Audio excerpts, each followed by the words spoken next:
Bonjour à tous, je continue à vous partager des extraits du cardinal Ratzinger dans La gloire de Dieu aujourd'hui. La résurrection le troisième jour avait certainement un lien avec le fait qu'en Orient, ce temps était considéré comme le délai au-delà duquel la putréfaction rendait définitive et irrévocable la survenue de la mort. La résurrection au troisième jour est la proclamation du fait que Jésus n'était pas dans la tombe, qu'il s'était donc extrait du piège de la mort et par conséquent qu'à travers lui, le caractère définitif de la mort est dépassé grâce au caractère définitif de la vie. La résurrection de Jésus signifie aussi la subordination de la matière à l'esprit. Les biens que nous produisons règnent sur les hommes. La proclamation de la résurrection est le refus le plus radical de toute forme de matérialisme. Nous vivons nous-mêmes dans un matérialisme de consommation et de plaisir sans idéal, vouant un culte à la matière et par conséquent la détruisant et lui faisant violence. Le ressuscité devrait être notre clé, notre chemin pour nous extraire de ces matérialismes et nous amener à la liberté de l'esprit, celle qui sait rendre hommage à la matière en lui permettant de s'épanouir. Enfin, croire en la résurrection de Jésus-Christ, c'est proclamer le primat de l'amour et de la vie sur les stratégies de lutte des classes engendrant la jalousie et les stratégies de mort. Jésus-Christ n'est pas mort contre quelqu'un, mais pour nous tous. Son sang n'exige pas qu'un autre sang coule. Il appelle au contraire à la réconciliation et à l'amour, à la fin de l'inimitié et de la haine. Sa résurrection est affirmation que l'amour est plus fort que la mort.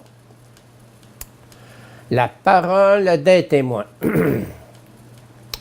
On peut confirmer précisément ce que dit la deuxième épître de Pierre sur l'origine du christianisme. Nous n'avons pas couru derrière des fables inventées, mais fait confiance aux témoins qui ont vu l'immense puissance de Dieu. Pierre 1,16. Croire dans le ressuscité, c'est croire à ce qui s'est vraiment passé.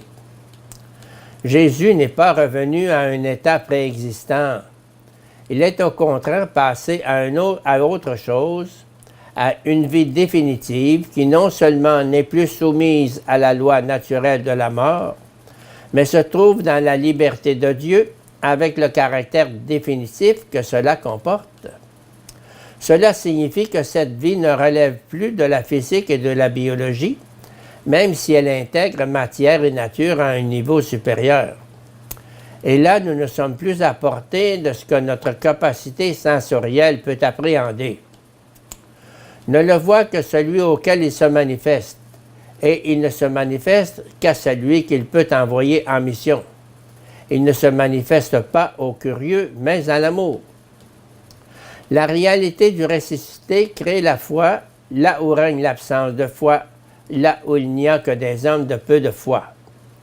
Ce que le Seigneur exige, c'est une disposition d'attente du cœur, ouverte à la perspective de se mettre au service.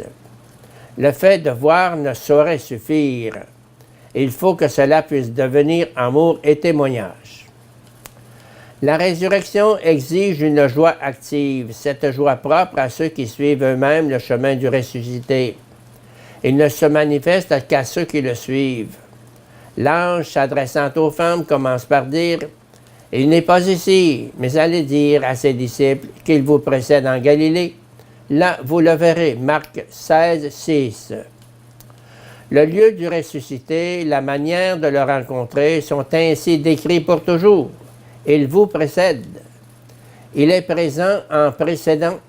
Nous pouvons le voir dans l'imitation en le suivant.